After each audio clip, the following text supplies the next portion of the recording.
il était honoré, il était appelé plusieurs fois le fils de David. C'était un titre qui est repris plusieurs fois, surtout dans le livre de Matthieu. Et c'était un titre, c'était un nom d'honneur pour Jésus. C'est une façon d'honorer Jésus en disant « Fils de David ». Et en fait, moi, j'avais un peu la peine avec ce titre. J'avais pas vraiment compris, surtout un passage qui se trouve en Matthieu 22, 41 à 46, où Jésus parle de ça. Et j'ai à cœur de juste lire ça ce matin, et après on va faire un long chemin, un peu un voyage, mais pas long en temps, juste long en distance. Et après on va voir ce que le Saint-Esprit va faire. C'est écrit. Comme les pharisiens se trouvaient rassemblés, Jésus les interrogea en ces termes. « Que pensez-vous du Messie? De qui est-il le fils ?» Il lui répondit, « De David. » Et Jésus leur dit, « Comment donc David, animé par l'Esprit, peut-il l'appeler Seigneur lorsqu'il dit, « Le Seigneur a dit à mon Seigneur, assieds-toi à ma droite jusqu'à ce que j'ai fait de tes ennemis ton marchepied. Si donc David l'appelle Seigneur, comment peut-il être son fils ?» Aucun ne peut lui répondre un mot. Et depuis ce jour, personne n'osa plus lui poser des questions. J'ai jamais compris ça. Il me semble que j'ai raté quelque chose. Parce que Jésus, il parle du Messie, ça c'est sûr, ça c'est clair. Il parle du Messie. Et après, il pose deux questions. Il a demandé de qui est-il le fils ? Et après, ils ont bien répondu. Dans le contexte, en fait, juste pour donner un peu un background, Jésus était à la fin des questions de la part des pharisiens, des maîtres de la loi, qui ont essayé d'attraper Jésus, d'essayer de donner un piège à Jésus en posant les questions difficiles. Et à chaque fois, Jésus a répondu les questions avec sagesse, avec douceur. Il a pu répondre très bien à ces questions. Et puis, après, Jésus a dit, d'accord, maintenant c'est mon tour. Je vais poser quelques questions à vous. Et il a fait face à les pharisiens, les maîtres de la loi. Il a posé ces questions. Mais de qui est le Messie, le Fils? Et là, les pharisiens, les maîtres de la loi, ils savaient la réponse. Ils connaissaient la réponse. C'était facile. Ils disaient, mais c'est David. C'est ça l'espoir que tous les Juifs portaient. Ils savaient que le Messie va être le fils de David. Et après, Jésus posait cette question, comment David peut-il l'appeler Seigneur? Et après cette question, d'abord, personne n'a répondu. Et après, ils n'osaient plus poser les questions à Jésus. Pourquoi? Quel est le problème ici? Qu'est-ce qu'ils ont compris que je n'ai pas compris? Qu'est-ce qu'ils ont entendu que moi j'ai raté? Parce que bien sûr, le Messie, même si ça vient de la descendance de David, David va l'appeler Seigneur. Alors qu'est-ce qu'ils ont compris que moi je n'ai pas tout compris? C'était un passage que je n'ai pas tout compris et j'ai pensé que peut-être ce matin, nous pouvons plonger là-dedans. Vous êtes avec moi? Vous êtes partant? C'est bien. Alors je pense de faire ça, on va prendre plus de contexte. Jésus, il a cité là Psaume 110. Psaume 110, le premier verset est écrit « L'Éternel a déclaré à mon Seigneur, assieds-toi à ma droite jusqu'à ce que j'ai fait de tes ennemis ton marchepied. » Donc, c'est cité par Jésus et ça, c'est un psaume de David. Verset 1 dit « Psaume de David, assieds-toi, l'Éternel a déclaré à mon Seigneur, assieds-toi à ma droite jusqu'à ce que j'ai fait de tes ennemis ton marchepied. » Donc, il y a trois personnes dans ce psaume.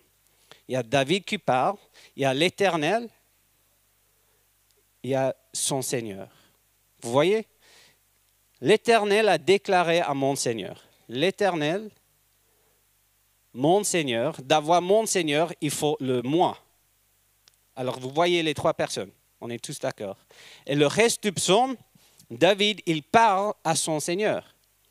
Parce qu'après ça, il dit, l'Éternel a déclaré à mon Seigneur, assieds-toi à ma droite jusqu'à ce que j'ai fait de tes ennemis ton marchepied. L'Éternel étendra de Sion le sceptre de ta puissance, domine au milieu de tes ennemis.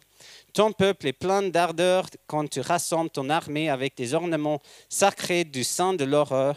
Ta jeunesse vient à toi comme une rosée. L'Éternel l'a juré, il ne se rétractera pas. Tu es prêt pour toujours à la manière de Malchizedek. Donc c'est clair qu'il parle maintenant à son Seigneur le reste du psaume. Ça c'est très important. Mais c'est clair que David il parle avec l'assurance à son Seigneur parce qu'il connaît quelque chose. Et qu'est-ce qu'il connaît? Pourquoi David parle à son Seigneur de cette façon? Parce qu'en fait, David connaît les promesses de Dieu. Dieu avait promis qu'un descendant, un fils de David, va être le roi pour toujours. Donc pour comprendre ça, je pense qu'on doit étudier encore un peu la vie de David. Et c'est comme ça que nous allons arriver à David et le temple, qui se trouve en 2 Samuel 7. Donc, dans la série qu'on fait aujourd'hui, le thème de ce matin, c'est David et le temple. Pourquoi? Parce qu'en 2 Samuel 7, David avait envie de construire, de bâtir un temple pour le Seigneur. Si vous avez vos Bibles, on va rester en 2 Samuel 7 pour un moment, et après on va retourner à Psaume 110, et après on va finir encore en Matthieu 22. C'est cool d'étudier la Bible, hein? L'Ancien Testament, les psaumes, le Nouveau Testament, c'est trop bien. Ok, David et le temple. En 2 Samuel 7, nous trouvons David en reposant. D'accord? Les premiers 2 versets de 2 Samuel, c'est écrit que lorsqu'il fut installé dans son palais et que l'Éternel lui ait donné du repos, mais c'est trop bien, cette idée. David, la dernière fois qu'on l'a vu, il était le roi d'Israël, il était allé chercher l'arche de l'Alliance, donc maintenant la présence du Seigneur est en Israël, il est dans son palais, il est avec son meilleur ami Nathan, ils sont dans leur salon, j'imagine qu'ils sont là avec un verre de vin, et c'est le roi David, du coup il y a le meilleur vin du monde, donc bien sûr ça vient de Cap, d'Afrique du Sud. Et, non, je plaisante, je n'en sais rien. Peut-être ça vient des lavaux, je ne sais pas, je ne bois pas de vin, mais ils ont leur vin. Et ils sont en train de parler, de rigoler. Tu te rappelles la fois qu'on était cachés dans la grotte et Saül nous a juste ratés, c'était trop près. Oh mince, on a failli être attrapé par lui, c'est trop rigolant. Et il rigolait, c'était trop cool. Et après, il y avait ce moment de silence. Tu sais, quand tu es avec tes amis, il y a ce moment de silence. Et David, avec son vin, il regarde hors de la fenêtre. Et depuis loin, il voit la tente qui accueille l'arche de l'Alliance, la présence du Seigneur. Et dans cette paix, dans ce silence, dans ce moment tranquille, il commence à y réfléchir, à y méditer. Et c'est trop bien ça. Ça, c'est trop bien. Ce moment-là est excellent. On n'en a pas beaucoup dans nos vies aujourd'hui. Ces moments de silence. David, il est là, il n'a pas d'écran. Il n'a pas un agenda, il n'y a pas des gens qui le cherchent, il n'y a pas un téléphone qui sonne, il n'y a pas quelqu'un qui frappe à la porte, il est juste tranquille là, en ce moment. Et c'est dans les moments comme ça où nous pouvons trouver des pensées inspirées, où nos cœurs peuvent se connecter avec Dieu un peu. On peut commencer à rêver de la raison pour laquelle on est sur la terre, en fait. Et on peut commencer à penser de notre Seigneur et qu'est-ce qu'il veut pour nous. Ça me fait penser d'un des psaumes qu'on a lu cette semaine dans les plans de lecture.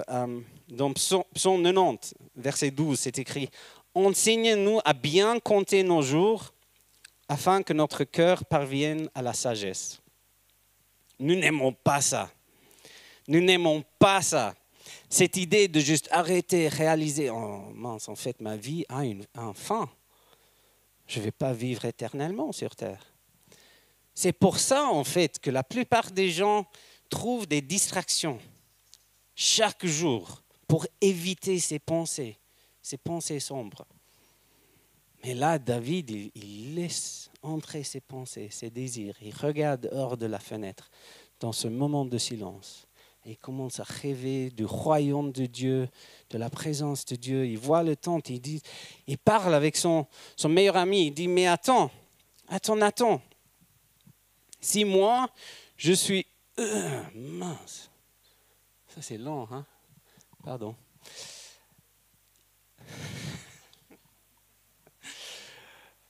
C'est trop bien. Ça arrive. On a besoin d'un meilleur Wi-Fi. Hein? Alors, voilà. Regarde ça, c'est pas mal. Hein? Alors, oh non.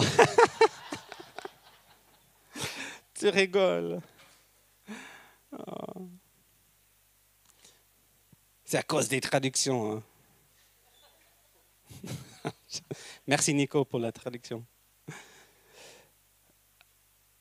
En tout cas, je vais continuer. Vous avez vu l'image, tu peux cacher Apple TV. On n'a pas besoin des pubs. Merci. Ah, c'est revenu. Tu peux remettre, vas-y. C'est là. Non, c'est pas là.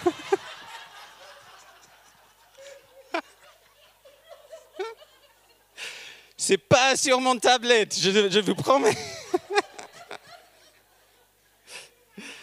Oh mince, il fait chaud, hein? On va laisser. Vous avez vu l'image, il y a juste les textes qui restent. Ouh.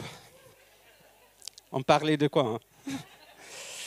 Ok, David, il regardait dehors des fenêtres, c'est bien. En regardant dehors de la fenêtre, David, il commence à penser. Il commence à y réfléchir. Il pense, mais moi, je suis là dans ce palais énorme. Et Dieu, il est dans cette tente. C'est pas juste. C'est pas bon, ça. Si Dieu, il est dans cette tente et moi, dans ce palais énorme, les gens vont commencer à penser que c'est moi qui est le chef. Les gens vont commencer à penser que la puissance, le pouvoir vient de moi et pas de Dieu. Les gens, si Dieu est dans cette tente petite dehors et moi dans son palais énorme, impressionnant, alors ils vont penser que c'est moi qui va les protéger, c'est moi qui va répondre à leurs besoins. Ils ne vont pas savoir que c'est Dieu. Il partage ses pensées avec Nathan. Et Nathan, comme un bon ami, il répond, alors vas-y, fais ce que tu as à cœur de faire. Le Seigneur est avec toi. C'est joli. Et c'est trop bon d'avoir ces bonnes pensées comme ça, d'avoir des bonnes idées comme ça. C'est facile d'avoir ces pensées quand Dieu, il dit oui. Quand Dieu, il dit toujours oui, et on attend les oui de Dieu, de la part de Dieu. Et David est un peu dans ce cas-là. Oui, il avait vécu un temps un peu difficile dans sa vie, mais récemment dans sa vie, il avait toujours les oui. Dieu l'avait protégé surnaturellement, Dieu l'avait guidé, l'avait oint, l'avait donné ce royaume. Je ne sais pas comment c'est une bénédiction, mais Dieu l'avait donné plusieurs femmes et il était béni.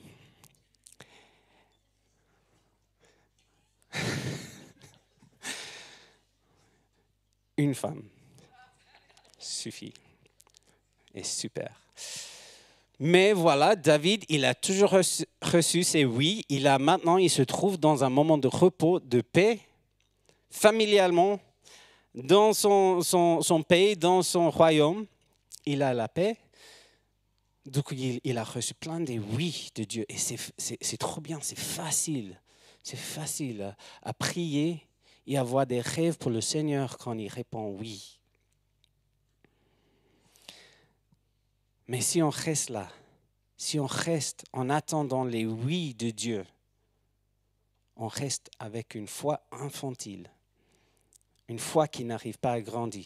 Ça me fait penser de l'idée que peut-être tu es un nouveau converti. Tu viens de rencontrer Jésus.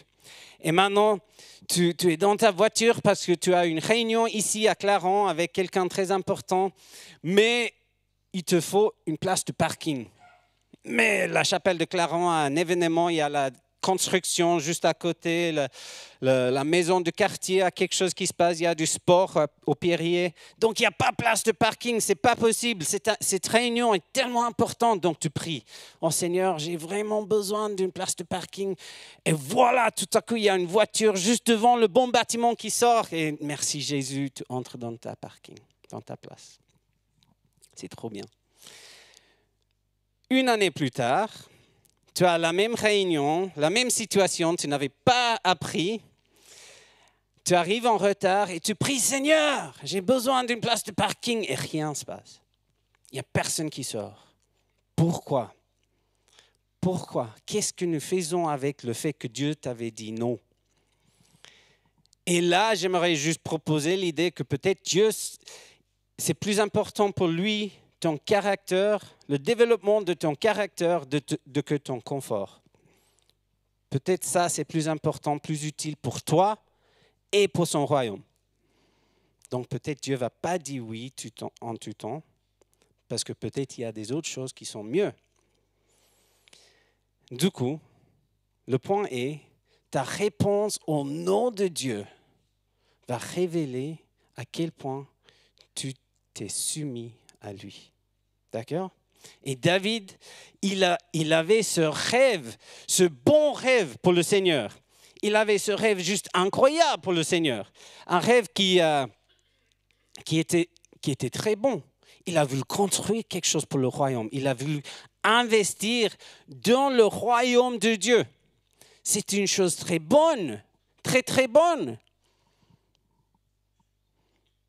Mais ce soir, après que Nathan avait dit oui, vas-y, parce que le Seigneur est avec toi, le soir, Dieu avait parlé avec Nathan en disant, en fait, j'avais entendu le désir de David, j'avais entendu ce qu'il a voulu faire, son rêve, c'est trop bien, merci, tu peux le remercier pour moi, mais non, il n'est pas la bonne personne.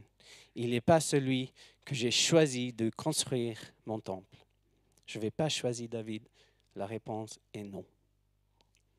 Et comment est-ce que David a répondu à ça? Comment est-ce que David va accepter le non de Dieu? Je pense qu'il y a des personnes ici dans cette salle qui ont reçu des noms, qui ont entendu les noms de Dieu. Je pense qu'il y a des gens ici qui ont eu des rêves, les plans pour leur vie, des choses qu'ils ont voulu vivre, les choses qu'ils ont voulu construire, même les bonnes choses que vous avez pensées peut-être, ça va bénir le royaume de Dieu, ça va être une bonne bénédiction pour le royaume. Mais tu as trouvé que les portes fermées. Qu'est-ce que tu fais en face d'un non de la part de Dieu? Qu'est-ce que David il a fait? Et heureusement pour David, il a pu recevoir une raison pour le nom que Dieu l'avait donné. En versets 11 à 13, on voit des versets les plus importants de la vie de David. Parce qu'en fait, c'est à partir de ces versets que les Juifs vont établir leurs attentes du Messie pour l'avenir. Et on peut lire. 11 à 13, c'est la deuxième partie de verset 11 jusqu'à 13, c'est écrit « Je t'ai accordé du repos en te délivrant de tous tes ennemis. De plus, l'Éternel t'annonce qu'il va te faire lui-même une maison. » David, c'est toi qui veux construire une maison pour le Seigneur, mais en fait, c'est le Seigneur qui va te construire une maison. Comment? Quand ta vie prendra fin et que tu seras couché avec tes ancêtres, je ferai surgir après toi ton descendant, celui qui sera issu de toi, et j'affirmerai son règne. Ce sera lui qui construira une maison en l'honneur de mon nom, et j'affirmerai pour toujours le trône de son royaume. Et en fait, verset 16 aussi dit, « Ta maison et ton règne seront assurés pour toujours après toi, ton trône sera affermi pour toujours. » C'est très joli, c'est une réponse, c'est une raison incroyable. Du coup, David a pu comprendre que Dieu, en face de nos prières, il a deux réponses.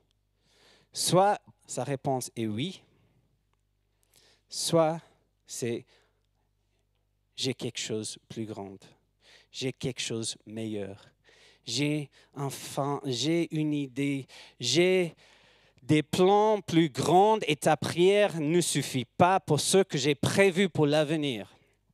Mon royaume est plus grand que cette prière. Du coup, David, il a entendu un non. Pourquoi? Parce que Dieu avait quelque chose de beaucoup mieux en tête.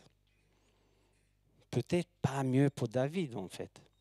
Peut-être pas mieux pour David, parce qu'il a dû entendre que après qu'il est parti, quand ta vie prendra fin,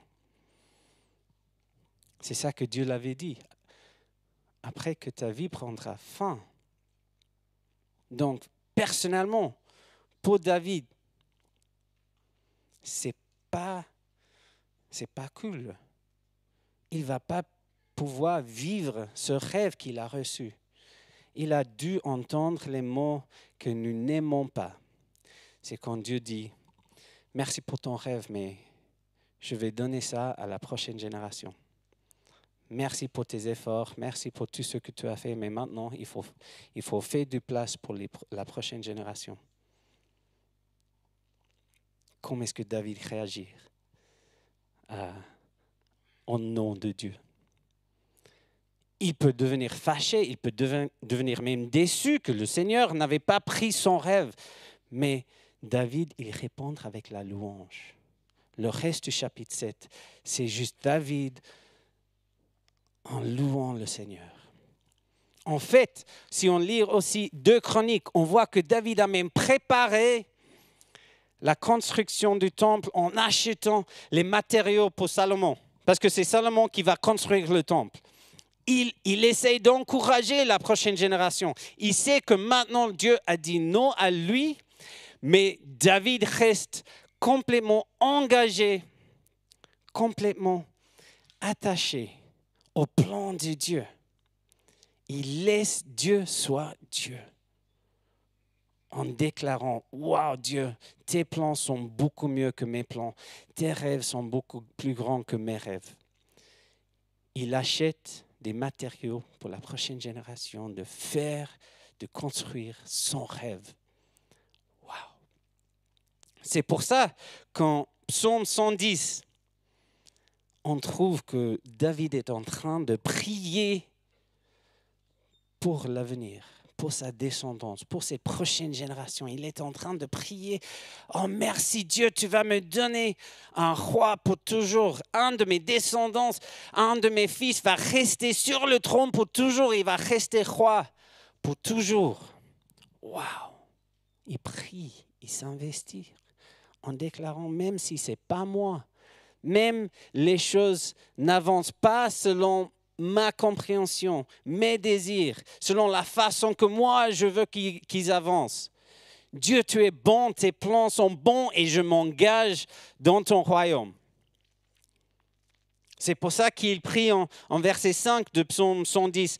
Le Seigneur est à ta droite, il écrase, en verset 4, pardon. Tu es prête pour toujours à la manière de Melchisedec. Merci, tu es prête. Il parle à son Seigneur, son Fils qui va venir, le Messie qui sait qu'il va venir de sa part.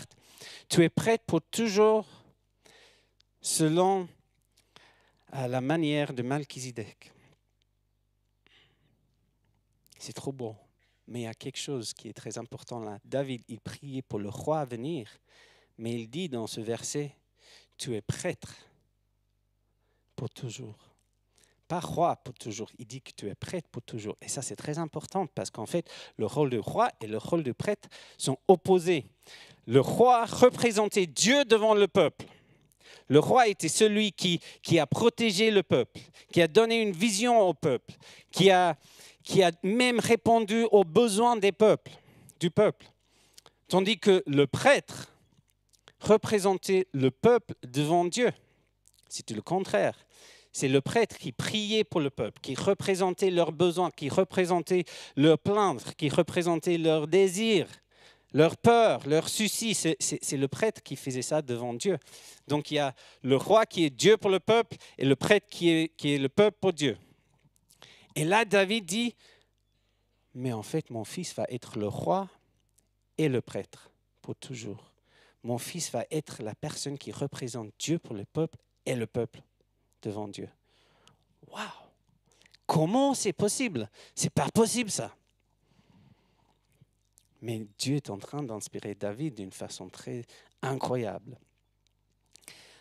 Mais il y a quelque chose de plus. Et pour ça, j'ai besoin de 2 volontaires. J'ai besoin de 2 personnes. Qui veut se proposer? Je vais choisir. Hein? Ah, j'ai une personne. Voilà, une autre. Merci Aline. Okay, viens. C'est pas difficile. Vous n'avez pas besoin de parler. Vous n'avez pas besoin de danser. Sauf si vous voulez. OK. Aline, tu vas représenter l'Éternel. Tu vas représenter le Seigneur. Alors, c'est pas mal, c'est presque, vous allez voir. Psaume 110, verset 1, dit, « L'Éternel a déclaré à mon Seigneur, assieds-toi à ma droite. » Alors, vas-y aux droites de l'Éternel. Voilà, on est tous d'accord. Assieds-toi à ma droite. Mais tu peux te lever, ça va. Parce que vous allez bouger. Attends.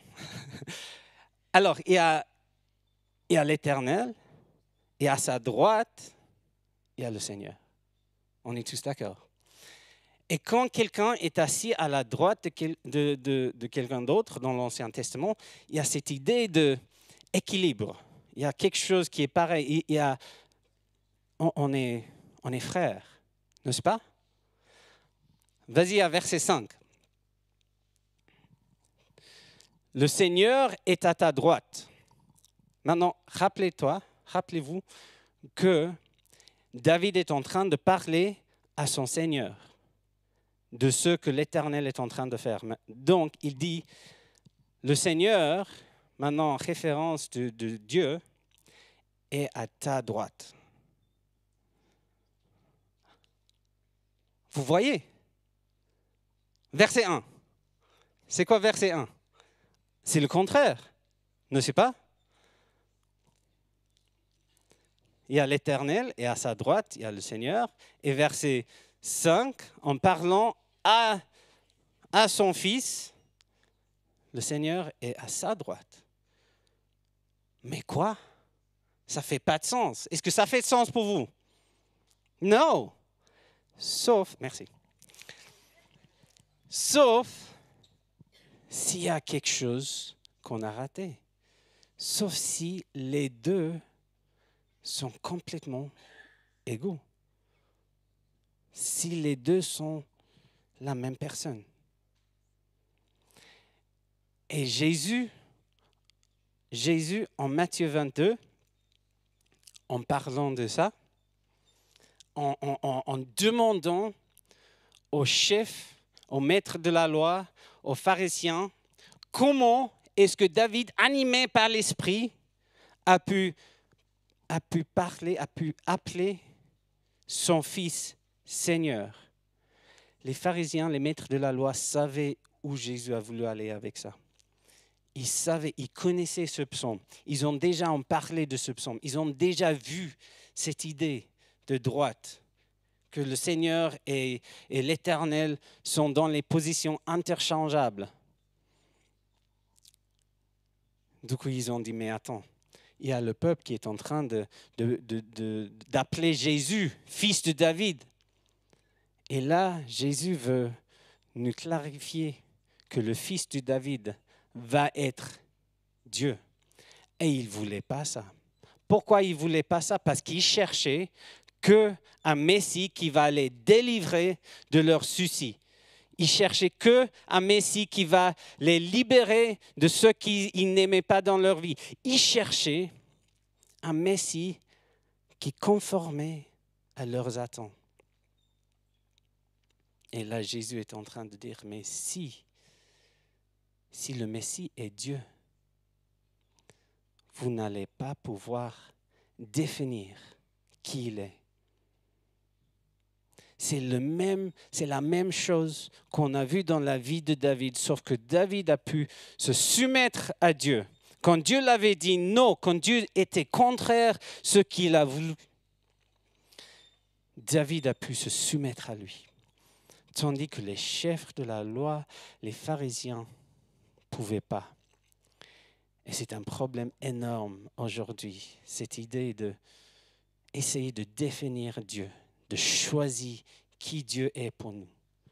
C'est moi qui décide l'identité de Dieu. Et quand Dieu me dit non, quand Dieu me dit quelque chose que je n'apprécie pas, je vais aller chercher un autre Dieu.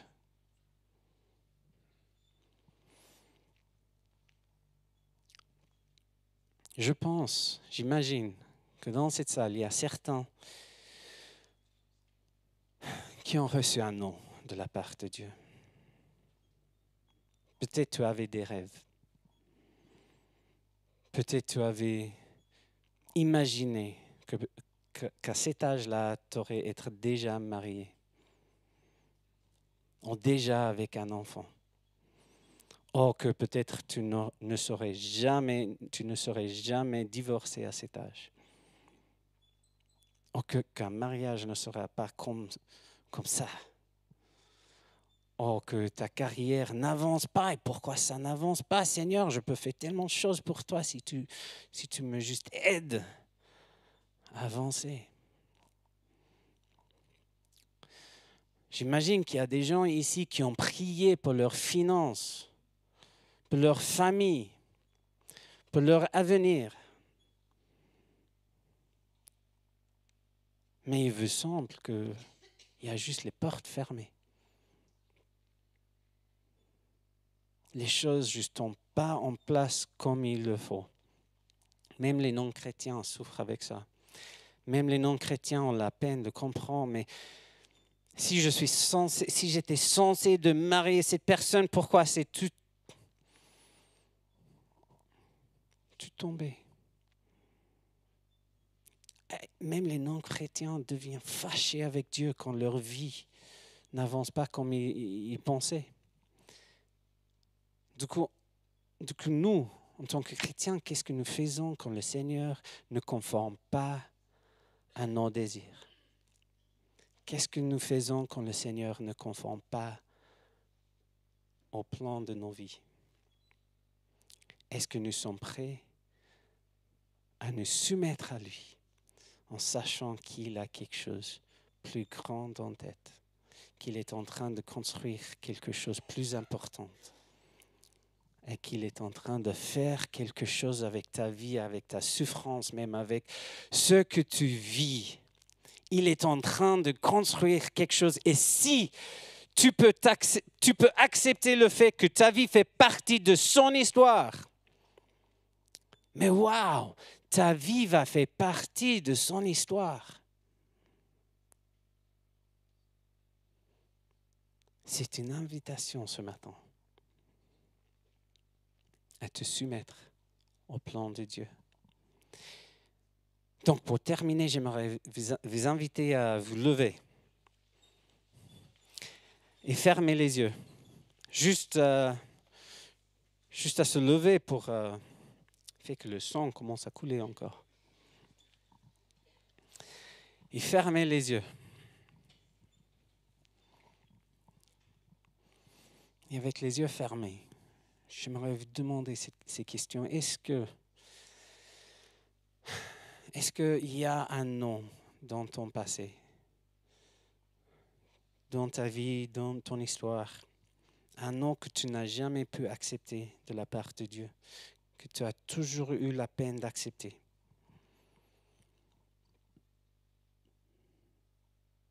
L'invitation ce matin, c'est d'amener ça devant le Seigneur. Une chose que les psaumes nous a enseigné, c'est le fait que Dieu, il peut accepter nos plaintes. Il n'a pas peur de nos plaintes.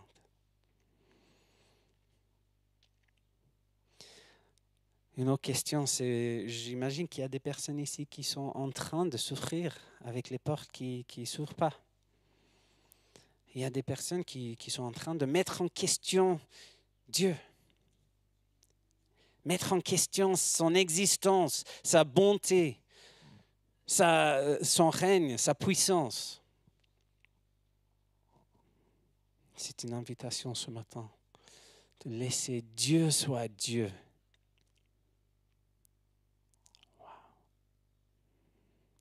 J'ai vraiment l'impression que le Saint-Esprit veut travailler dans vos cœurs ce matin. Du coup, j'aimerais prendre quelques moments de silence pour que tu puisses prier personnellement, parler personnellement avec ton Seigneur.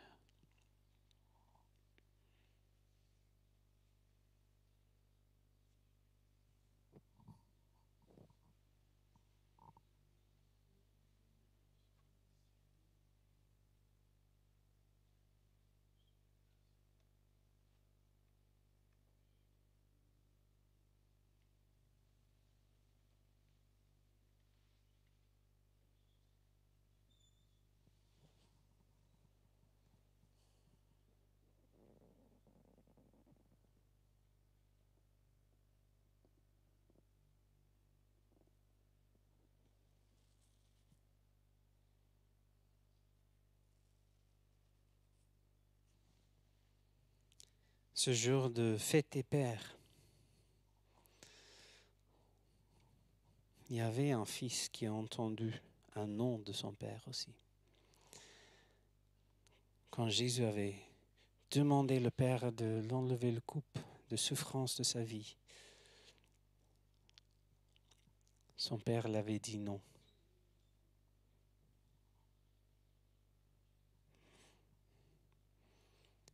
Parce qu'il avait quelque chose de mieux en tête. Quelque chose de plus grand, de plus important.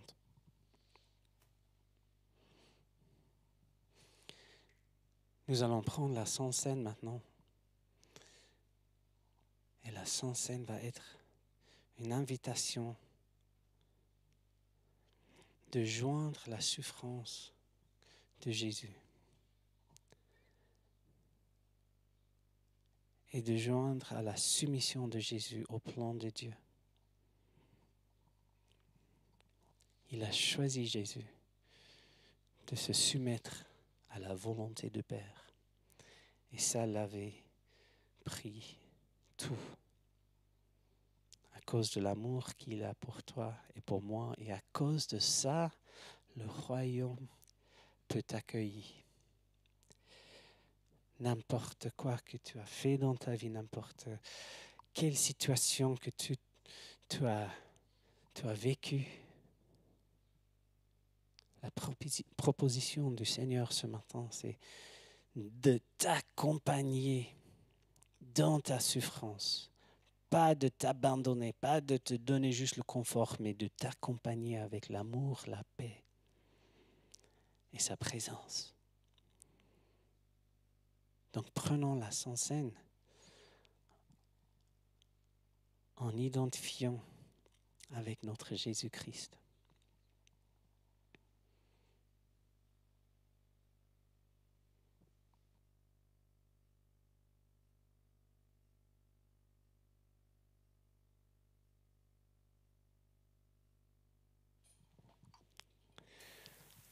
Alors je vous invite à vous asseoir et on va passer avec le pain et le vin.